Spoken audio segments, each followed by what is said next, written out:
Oui, bonjour. Ici, c'est Sébastien Tassé. Bienvenue dans la série Apprentissage de chez Long McQuaid. Donc, aujourd'hui, on va discuter de l'entretien des instruments avant, l'entretien et peut-être des ajustements mineurs, des choses comme ça. Donc, on va faire le tour, là, on parlera de flûte traversière, clarinette, saxophone, les cuivres aussi, trompette, trombone. Donc, on va commencer tout de suite là, en prenant la flûte traversière. Des fois, on va avoir tendance à sous-estimer beaucoup l'importance d'entretenir son instrument avant d'une façon adéquate. Donc, si on investit quelque chose comme un 500, 700, 800 dollars pour acheter un instrument d'étude, un instrument d'entrée de gamme, on s'attend à mettre quand même peut-être une centaine de dollars par année, quelque chose comme ça, là, en entretien. Donc, c'est certain que durant la durée de vie d'un instrument, on va dépasser en général la valeur de l'instrument en entretien. Il faut quand même penser à ça quand on va décider d'aller de l'avant, puis de se procurer un instrument de cette qualité-là qui a besoin de ce genre d'entretien spécifique-là. Donc, ici, j'ai la flûte traversière. On a les trois morceaux. On a la tête ici, le corps, ainsi que la patte. Donc ici, c'est un modèle de base, modèle Jupiter. C'est un très bon instrument, un instrument facile à jouer. Vraiment, toutes les caractéristiques standards d'une flûte traversière. Donc, qu'est-ce qu'il faut savoir? Qu'est-ce qu'on fait quand on a acheté une flûte traversière? Bien sûr, première étape, ça a l'air anodin comme ça, mais de bien assembler l'instrument. On ne veut pas mettre de pression sur le clétage. On en voit quand même fréquemment là, des clés qui vont être pliées comme ça. La mécanique intérieure étant une mécanique quand même très, très, très fragile, on essaie de ne pas trop mettre les mains autour de l'instrument et mettre beaucoup de force comme ça. Donc, c'est sûr que si on assemble la tête comme ça, on veut prendre le corps de l'instrument, le corps de la flûte traversière, à un endroit où est-ce qu'il n'y a pas tellement de clés ici comme ça. Puis à ce moment-là, on peut l'assembler facilement comme ça. Si on a à tourner l'embouchure ici, on ne veut pas nécessairement prendre le corps là, sur les clés. On va garder ça ici là, sur l'endroit du corps qui n'a pas beaucoup de clétage. Donc ici, même chose avec la patte. La patte, on va prendre la patte ici, puis on va l'assembler là, en essayant de tenir où est-ce qu'il y a le moins de clés possible. On va peut-être repartir la caméra ici. Donc ici, j'ai la flûte qui est assemblée comme ça. Bien sûr, quand je vais jouer d'un instrument avant, là on dit ces instruments avant, donc je vais souffler à l'intérieur de l'instrument. Il va y avoir la condensation qui va se former à l'intérieur. Donc, on veut prendre soin d'enlever la condensation dans l'instrument quand on va avoir terminé de jouer. Donc, si on démonte l'instrument, j'enlève la patte comme ça ici. Je fais attention aux clés toujours. J'enlève la tête comme ça. Donc, une fois qu'on a terminé de jouer, notre pratique est terminée, on va aller passer un écouvillon à l'intérieur de l'instrument. C'est là que je peux peut-être vous montrer. André, là, si tu veux, peut-être la tablette ici, je vais vous montrer un peu les kits d'entretien, les ensembles d'entretien qu'on peut utiliser. Là. Donc ici, j'en ai placé quelques-uns.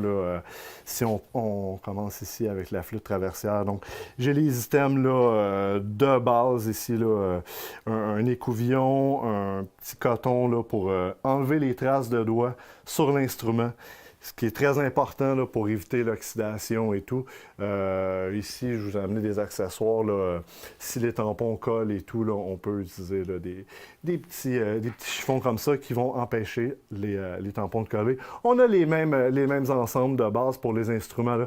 Si on a la clarinette juste à côté, les ensembles sont constitués d'items quand même semblables. On a les chiffons, là, dépendamment de l'instrument. Si on a un instrument verni, on a un instrument avec un plaquage argent ou des choses comme ça, ou en argent. Donc, on a les linges appropriés pour chaque instrument. Puis, les items pour les nettoyer, là, si on prend les cuivres, le trombone, la trompette, on a quand même là, les flexibles qui peuvent servir à nettoyer à l'intérieur, les portanges pour le saxophone et la clarinette. Donc, on a tout dans ces petits ensembles-là là, pour une vingtaine de dollars. On va retourner à la caméra principale. Donc, les ensembles ici, je vous montre rapidement Si je prends la flûte ici, je vais en avoir différents, là. Je peux montrer à la caméra ici, là, sur le côté. Donc, on a des ensembles comme ça là, de BG. BG font des chiffons comme ça. Si je prends tout simplement là, un coton fromage comme ça, coton fromage avec tige de flûte. Là. Si on prend ici, on a un linge comme ça. Oui, merci. Donc ici, on a la tige de flûte. La tige de flûte, on peut prendre le coin du coton fromage, mettre le linge dans un coin, tourner, puis passer à l'intérieur.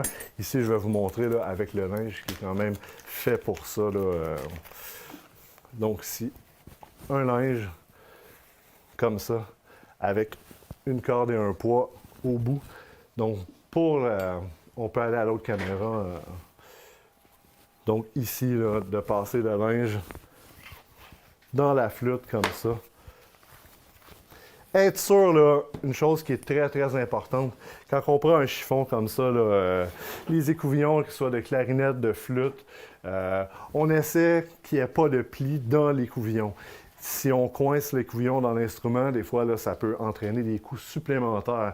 Si on a un écouvillon qui va être plié comme ça, puis la corde, elle va passer autour. Si on passe dans l'instrument, puis ça coince et ça fait un nœud comme ça, rendu dans l'instrument, là, ça va être impossible des fois là, de sortir l'écouvillon sans endommager l'instrument. Donc, vraiment, s'assurer qu'il est bien déplié ici. On peut passer ça dans la patte. La tête ici, c'est là que la tige de flûte va servir. On peut prendre un linge comme ça, comme je disais, le coton fromage, ou justement les petits linges qui viennent comme ça là, dans les ensembles d'entretien. Je mets le coin comme ça, je vais tourner, replier, tourner autour comme ça. Et à ce moment-là, là, je peux quand même nettoyer la tête comme il faut. On devrait passer l'écouvillon au moins à toutes les fois qu'on joue d'un instrument comme ça. C'est essentiel en fait. Là, si on prend tous les coussinets, là, les tampons ici, là, on peut peut-être voir avec la caméra sur le côté, là, les coussinets ici sont quand même très, très, très sensibles. On parle d'un carton, un feutre, recouvert d'une peau de baudruche ou deux. Donc, la peau par-dessus le tampon, c'est très, très, très fragile. Donc, on essaie de faire attention à ça. Nettoyer l'instrument, parce que si on mange, un petit peu sucré, si la salive, des fois, là, elle va sur les tampons, puis que ça fait que les tampons vont devenir collants et tout. Si on n'a jamais passé l'écouvillon, c'est ce qui va faire que les tampons vont déchirer jusqu'à un certain point. L'adhérence du tampon contre les cheminées. Donc, on veut prendre le soin d'essuyer l'instrument comme ça. L'intérieur, oui, l'intérieur de l'instrument, c'est important. L'extérieur, sur une flûte comme celle-ci, là, on parle d'un instrument ici qui est plaqué argent. On va prendre le petit écouvillon, pas l'écouvillon, mais le petit linge ici. Donc, c'est un linge de polissage spécialement pour l'argent. Donc, les endroits où est-ce qu'on va mettre nos doigts sur un instrument, c'est important de les essuyer. Là. Essuyer ici la tête, vraiment toutes les parties. On ne veut pas aller trop à l'intérieur de la mécanique ou de rentrer des outils à l'intérieur. Il y en a qui vont essayer avec des cotons-tiges, des choses comme ça. On essaye de ne pas rentrer rien entre les clés, entre le mécanisme. On risque d'abîmer les tampons, justement. On peut décrocher des ressorts, des choses comme ça, arracher des feutres. On ne veut pas compromettre l'ajustement de l'instrument en manipulant de cette façon. Donc, de passer délicatement quand même là, sur les clés où est-ce qu'on a déposé nos doigts, enlever les traces de doigts pour éviter que par la suite l'instrument s'oxyde, puis d'aller jusqu'à percer le plaquage de l'instrument, puis d'user l'instrument d'une façon prématurée. Donc, les deux étapes à faire de se rappeler quand on a une flûte traversière, c'est essentiel. Donc, on va vraiment préserver l'esthétique de l'instrument des années. Un instrument comme ça, ça devrait durer là, toute notre vie. Il n'y a aucune raison pour un instrument de qualité comme ça d'être changé parce qu'on a percé l'instrument ou qu'on a compromis l'intégrité, je ne sais pas, que la tête serait plus fonctionnelle, des choses comme ça. À moins d'un accident extrême, on ne se rendra jamais là dans la vie d'un instrument. Si on y arrive, c'est qu'on a laissé aller l'instrument. On n'a pas fait les entretiens annuels recommandés, là, je vous dirais comme au début, là, une fois par année minimum, de faire vérifier son instrument. Et bien sûr, au besoin, vous sentez que l'instrument commence à être résistant, vous avez de la misère à effectuer des passages que vous étiez en mesure de faire avant. C'est peut-être pas juste vous là, qui manque de pratique. Il y a l'instrument, l'ajustement fait toute la différence. Je vous dirais que si vous décidez d'acheter un instrument d'entrée de gamme et non pas un instrument professionnel, un bon instrument bien ajusté, d'une bonne qualité, même si c'est de base, ça va surpasser n'importe quel instrument d'une qualité supérieure qui serait mal ajusté. Vous allez profiter vous allez pas profiter de l'instrument, là, mais pas du tout. Donc, une fois par année, une centaine de dollars, une soixantaine de dollars, 150, c'est à voir, c'est difficile avant de voir un instrument de faire un devis comme ça là, pour dire combien il coûterait. On peut le faire, on est en mesure de le faire ici chez Dorian McQuaid. Il faut avoir l'instrument en main. On vous rappelle, on vous dit ce qu'il y en a, combien ça coûte. Puis on peut ajuster l'instrument à votre guise, là. Modification spéciale, ajustement de routine. C'est un peu, on fait souvent l'analogie là, entre l'entretien d'un instrument avant et l'entretien d'une voiture. La voiture, on ne lésine pas, on va l'apporter au garage. On ne veut pas qu'il nous arrive de pépins, on ne veut pas rester pris sur la route comme ça. Un instrument avant, c'est au moins aussi important là, que les entretiens routiniers là, sur une voiture. Donc, c'est certain, là, au niveau de l'instrument, pourquoi ça va s'user, pourquoi il faut l'apporter ici. Nous, ce qu'on va faire en atelier, durant des entretiens de routine comme ça, on va vérifier les tampons. S'il y a des tampons qui sont déchirés, on va être en mesure de changer les tampons. On a des outils ici, là, un crochet à ressort. On peut voir ici là, le crochet à ressort. Si un ressort de débarquer, la clé ne fonctionnera plus. Ici, ça tombe là, complètement librement. Donc, des choses comme ça. Huiler la mécanique. S'il y a des choses que vous voulez faire à la maison, vous dites, OK, moi, de passer les couvillons, ça ne me suffit pas. J'ai l'impression que je pourrais en faire plus. C'est certain qu'il y a des tonnes de produits, là. On commence, on parle d'huile à clé ici, différentes viscosités. J'ai les produits Hetmans. On a l'huile à clé de viscosité médium, de viscosité épaisse, comme ça. Si on prend un instrument qui a quelques années quand même, comme ça, en bon état, je vais prendre l'huile d'une viscosité médium. Je ne sais pas si on a la caméra ici sur le côté, là. Tous les endroits où est-ce qu'il va y avoir de la mécanique qui va bouger, on peut se permettre de mettre une goutte d'huile comme ça ici, le long des poteaux, ici, comme ça. Et j'en passe, là, tous les endroits où est-ce que ça bouge. Puis à ce moment-là, je peux juste activer là, les clés où est-ce que j'ai mis l'huile, comme ça, juste pour laisser pénétrer quand même l'huile qu'on a rajoutée ici. Plus que l'instrument est neuf, moins qu'il y a d'usure, plus qu'on va aller avec une huile de viscosité là, plus basse. Là. Donc, une huile qui est vraiment fine, qui va aller à l'intérieur. De la mécanique qui a presque pas de tolérance à ce niveau-là. Si on va avec des instruments qui sont plus âgés, 5, 10, 15, 20 ans, on va augmenter la viscosité des huiles qu'on va utiliser dans la mécanique pour enlever le bruit, prendre la place de l'usure qui s'est produite là, avec l'instrument, puis faire en sorte que l'instrument répond d'une façon là, rapide et efficace avec l'huile qu'on va mettre dans les mécaniques comme ça. C'est certain ici, là, si on a à défaire l'instrument, faire un nettoyage en profondeur, si vous allez faire entretenir votre instrument dans un atelier, oui, on va démonter la mécanique. Il y a des choses qu'on peut utiliser, il y a des petits cure-pipes qu'on peut utiliser pour nettoyer la mécanique intérieure. Le problème, si vous faites ça à la maison, si vous décidez de démonter la mécanique de votre instrument, bon, premièrement, ce sont des pièces très, très, très petites. On ne veut pas perdre de pièces puis ne pas être capable de rassembler l'instrument. Puis, on ne veut pas non plus décoller des lièges, décoller des feutres. À chaque fois ou presque on va démonter un instrument en entier et juste le remonter, il y a des petites retouches qu'il va falloir faire sur les ajustements. Changer un liège que finalement il est tombé. Si jamais on déchire un tampon, on ne sera pas en mesure nécessairement de changer ça à la maison. Donc, c'est le genre de travail qu'on veut faire en atelier. au jour le jour. Gardez l'instrument dans un endroit avec une humidité quand même stable. Le chiffre, oui, c'est important, mais beaucoup plus la stabilité de l'humidité que la quantité d'humidité. Si on a un 45-50 45-50 d'humidité, ça risque d'être dur à tenir dans la majorité des maisons. Surtout, bon, si on arrive en hiver, on allume le chauffage et tout. Donc, vraiment faire attention aux changements de saison comme ça pour le chauffage, pour préserver les tampons comme ça en bon état. C'est ce qu'on veut essayer de faire avec nos instruments, que ce soit dans une école ou dans un particulier qui a ça à la maison. Même genre d'entretien là, annuellement, si possible. D'autant plus là, si un instrument est joué beaucoup. C'est important de faire ces ajustements-là. Et même si on les remise, là, si on est pour ne pas jouer pendant 1 an ou 2, des choses comme ça, c'est important peut-être, oui, de le sortir pour faire les entretiens, mais c'est un peu coûteux, sauf qu'au final, un instrument qui ne joue pas, si vous le reprenez, puis vous n'avez jamais fait entretenir l'instrument depuis les 5 années qu'il a été remisé, ça va être difficile d'entamer ces procédures-là.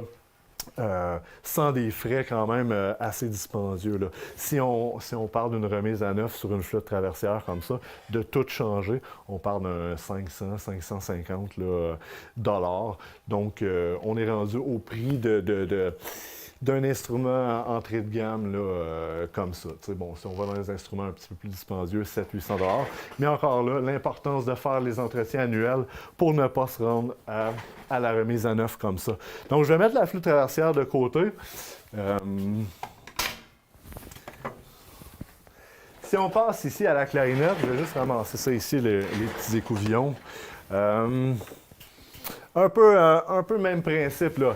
Des instruments comme ça, clarinette, c'est un instrument à vent, il y a de la condensation qui va aller à l'intérieur. On veut en prendre soin. Ici, on parle d'une clarinette en plastique, donc ABS, plastique. C'est pas comme une clarinette en bois. On veut quand même essuyer l'intérieur à chaque fois qu'on va en jouer pour justement là, éviter que les tampons deviennent trop collants, éviter que les tampons là, soient gorgés d'eau pour les conserver le plus longtemps possible. Donc, même genre d'écouvillon. Si je viens ici en arrière puis je prends les écouvillons de clarinette, on parle d'écouvillons comme ça. Petit écouvillon qui vient dans l'ensemble d'entretien là, à une vingtaine de dollars. Donc, on passe ça dans l'instrument, toujours en commençant par la cloche ici. Donc, je rentre l'écouvillon par la cloche, puis on peut peut-être passer à l'autre caméra pour montrer la clarinette au complet. Donc, ici, bon, l'écouvillon qui passe ici. Donc, comme ça. On peut passer plus qu'une fois, là, 2-3 fois quand on finit d'utiliser l'instrument. Enlever l'eau. Une autre raison de passer l'écouvillon, des fois, on va avoir des petites bulles qui vont se former ici là, sur le sol dièse. Oui, c'est ça, do dièse, sol dièse, sur la petite clé ici. S'il y a des bulles qui se forment, ça va donner des fausses notes. C'est comme si le tampon était fermé, même si le tampon est ouvert. Donc, des fois, au niveau peut-être plus avancé, là, de passer l'écouvillon pour éviter cette problématique-là de faire des fausses notes sans que ce soit vraiment notre faute. Donc, l'écouvillon, bien sûr. Toujours un petit linge de polissage. Un petit linge de polissage ici. C'est pas un linge pour... l'argenterie nécessairement. C'est un linge, juste un petit coton fin là, pour essuyer les traces de doigts justement là, qu'on aura fait là, en jouant de la clarinette comme ça, pour éviter de passer à travers le plaquage, passer à travers les clés, d'avoir une sensation un peu bizarre avec l'instrument. C'est bien d'utiliser ça, d'enlever les traces de doigts comme ça. Bien sûr, là, j'ai pris la clarinette qui était complètement assemblée. Si je veux désassembler, assembler une clarinette d'une façon appropriée, même chose, j'essaie de mettre mes mains aux endroits qui ont un petit peu moins de clétage. Donc, le baril ici, que je vais enlever comme ça en tenant la partie du haut, là, le moins possible sur les grandes clés ici. Plus que les clés sont longues, plus qu'ils sont fragiles aux torsions, à la pression qu'on pourra mettre dessus. Donc, bien sûr, la clarinette, quand je veux désassembler la partie du haut, de la partie du bas. Appuyez toujours sur la clé ici. Le pont ici, la connexion entre les deux parties risque d'être compromise là, si jamais vous n'appuyez pas sur la clé. Les deux morceaux vont entrer en contact un avec l'autre, puis on risque de crochir des clés comme ça. Donc j'enlève la partie du haut, même chose la cloche, je m'appuie sur les clés ici, les clés fermées du grave comme ça, j'enlève la cloche, on a l'instrument ici qui est désassemblé. Trop souvent, on va mettre la graisse sur les tenons. Les tenons de liège, très important, on veut mettre de la graisse à liège sur les tenons. On parlait de la flûte auparavant. La flûte, c'est métal sur métal. On ne mettra pas d'enduit sur les tenons qui sont métal sur métal. C'est trop fin comme ajustement. On ne voudra pas rajouter une épaisseur entre les deux morceaux pour rajouter de la friction ou rajouter de l'espace entre les deux morceaux qui sont quand même très, très bien ajustés déjà. Ici, on a un liège qui va prendre la place, qui va prendre l'expansion et qui va faire que les morceaux vont être assemblés ensemble d'une façon solide. Donc, on veut un liège qui est de bon diamètre, on veut un assemblage qui est solide, mais c'est là qu'en mettant la graisse à liège sur les tenons comme ça, on va s'assurer que l'assemblage va rester amusant et agréable. Sinon, on risque encore là de crochir des clés, compromettre l'ajustement de l'instrument. Donc ici, la cloche, même chose, j'ai mis de la graisse. Ça devrait être facile à assembler. Comme ça, la partie du haut, j'appuie toujours sur la clé ici de Ré. J'assemble comme ça. L'alignement de la partie du haut avec la partie du bas, c'est certain ici, là, je vais avoir deux poteaux dans la mécanique comme ça. On veut aligner ici les deux pattes qui vont d'une partie à l'autre, mais on veut quand même voir ici les poteaux, la mécanique, que ces deux poteaux-là soient quand même très bien alignés, ce qui devrait faire suivre la connexion du pont ici. Là, c'est bien sûr qu'ici en atelier, quand on va ajouter une clarinette, c'est de la façon qu'on va ajouter le pont ici. Si vous assemblez votre clarinette différemment, si vous dites, moi, OK, oui, les mains, j'aime mieux les jouer un petit peu plus tournées comme ça ou tournées d'un autre côté, il faut spécifier ce genre de choses-là si vous faites entretenir votre instrument, parce que par défaut, nous, on va ajuster là, avec les pièces qui sont là standard par défaut. Là. Donc, vous avez votre clarinette ici bien assemblée. C'est sûr, si vous mettez votre embouchure, de mettre l'embouchure sur le baril, après ça, d'installer le baril sur la clarinette, vous évitez de tenir votre clarinette en essayant de mettre le bec qui, des fois, est quand même plus difficile à installer. Donc, je finis d'assembler la clarinette ici. Clarinette, qu'est-ce que vous pouvez faire aussi, comme on disait déjà, avec la flûte traversière? De l'huile à clé. De l'huile à clé comme ça. Partout où il y a de la mécanique. S'il y a de la mécanique, des poteaux, des clés qui tournent sur les vis à pointe, des choses comme ça, on va mettre une goutte d'huile ici, là, à chaque intersection comme ça. Donc, je fais le tour quand même rapidement ici.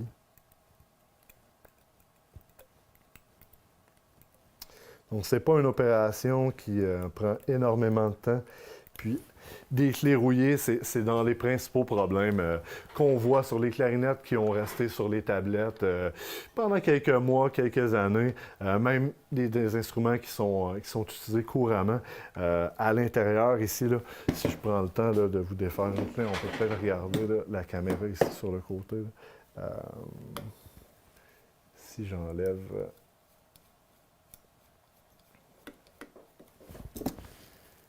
Si vous voyez la mécanique, il y a une rod comme ça qui est à l'intérieur. Bon, c'est une tige de métal avec des filets au bout. Vous avez la clé.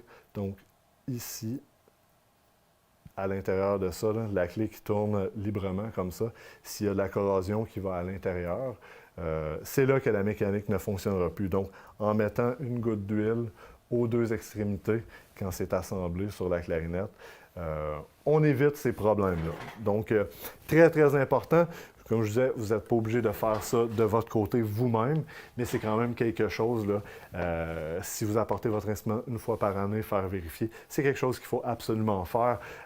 Ici, rapidement, là, je vais déposer cette clarinette en arrière ici. On parle rapidement des instruments, des clarinettes en bois. Si on prend une clarinette ici, bon, j'ai une petite buffet crampon.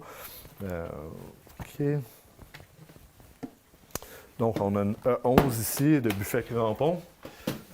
Instrument Intermédiaire, là, on parle probablement 1500, 1800, peut-être des modèles équivalents autour de 2000 $.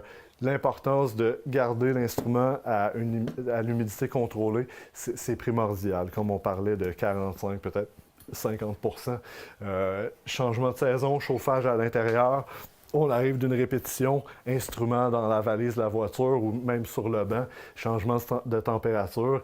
Évitez d'ouvrir l'étui de l'instrument tout de suite en arrivant à la maison ou si vous arrivez à votre répétition, d'entrer l'étui dans votre salle de répétition, commencez à enlever votre manteau, vos choses, ouvrir l'étui après peut-être quelques minutes, éviter le gros stress de chaleur pour un instrument qui a été dans la valise ou dans la voiture là, à une température peut-être plus proche du zéro.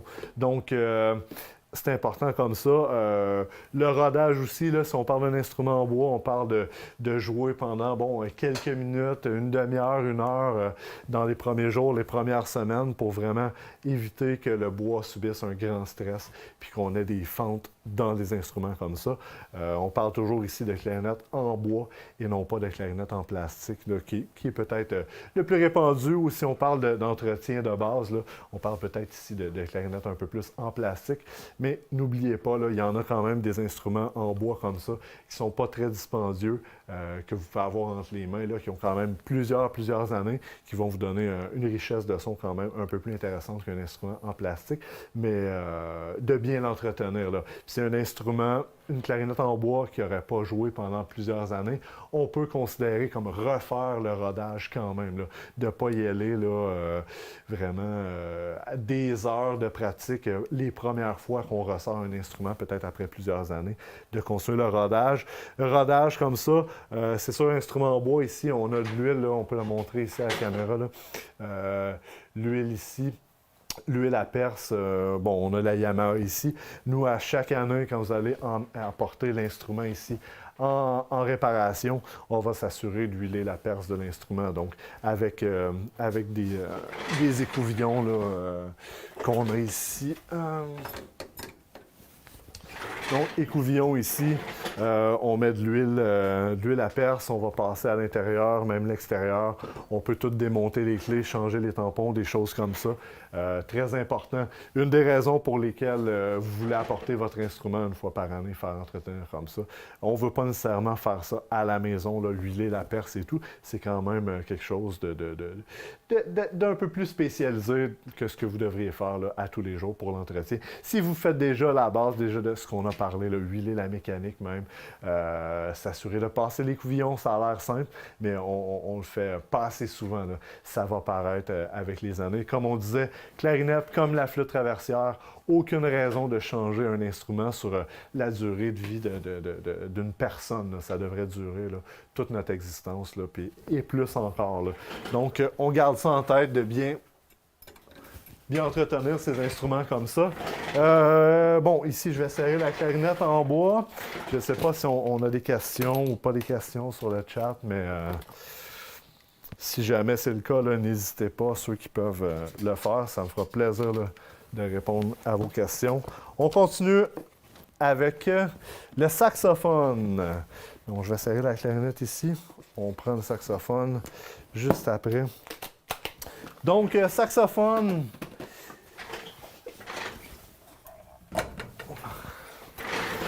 Saxophone ici, c'est mon instrument. Je ne peux pas le cacher. C'est dans mes préférés. Oui, j'ai une affection particulière pour le saxophone. Entretien, même chose un peu. Là. L'écouvillon va se présenter sur plusieurs formats. Là. Si on dépose l'instrument ici, vous remarquerez, là, quand je dépose un saxophone sur une surface plane, je vais le déposer du côté des tiges. Là. Donc, on parle de la base d'entretien. Là. C'est un point très important. Le saxophone baryton, lui, sera déposé de l'autre côté à cause de la partie du haut là, qui a les tournants ici. Là. Donc, il va être à côté, sur le moins de clés possible en étant à côté de l'autre côté. Mais sinon, c'est alto, ténor, soprano, là, un peu le même concept là, sur les tiges comme ça. Ici, on parle de matériel d'entretien pour le saxophone. Même chose ici, là. On parle d'un écouvillon Écouvillon avec une petite éponge à l'intérieur, comme ça. Toujours avec la corde ici et le poids. Donc, on a la corde, le poids, tout ça. On passe par la cloche, on va passer ça dans l'instrument comme ça. Deux concepts ici. Il y a l'écouvillon comme ça. Et puis, moi, celui que je préfère,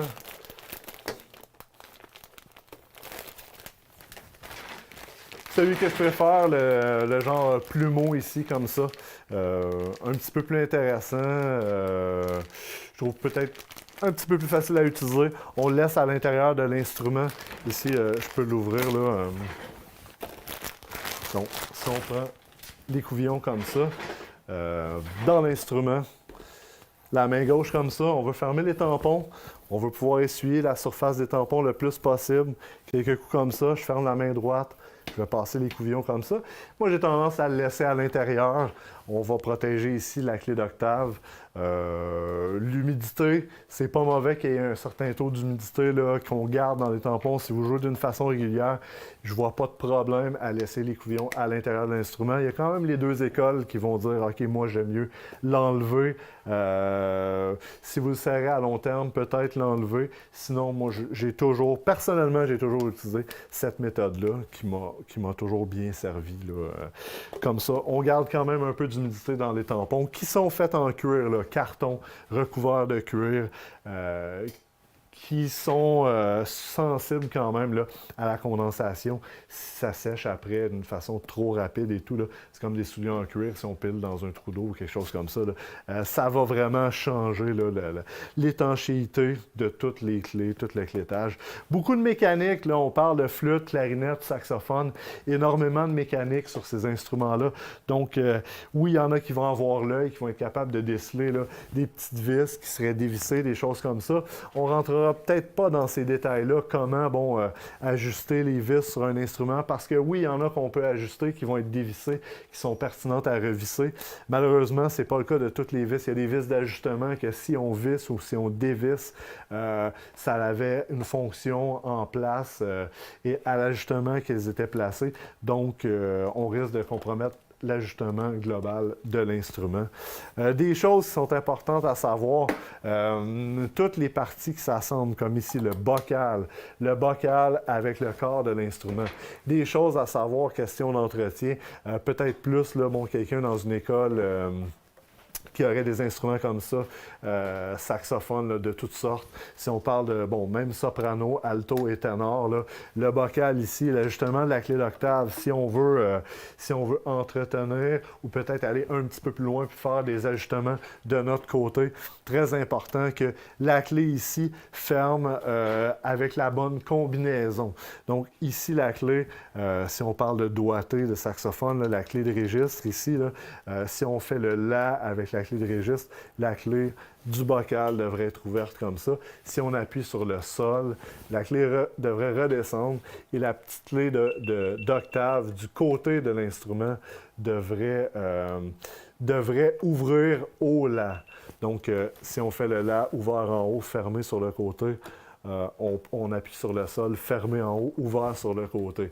Là, il y a des manipulations qu'on peut faire pour améliorer, changer ces ajustements-là.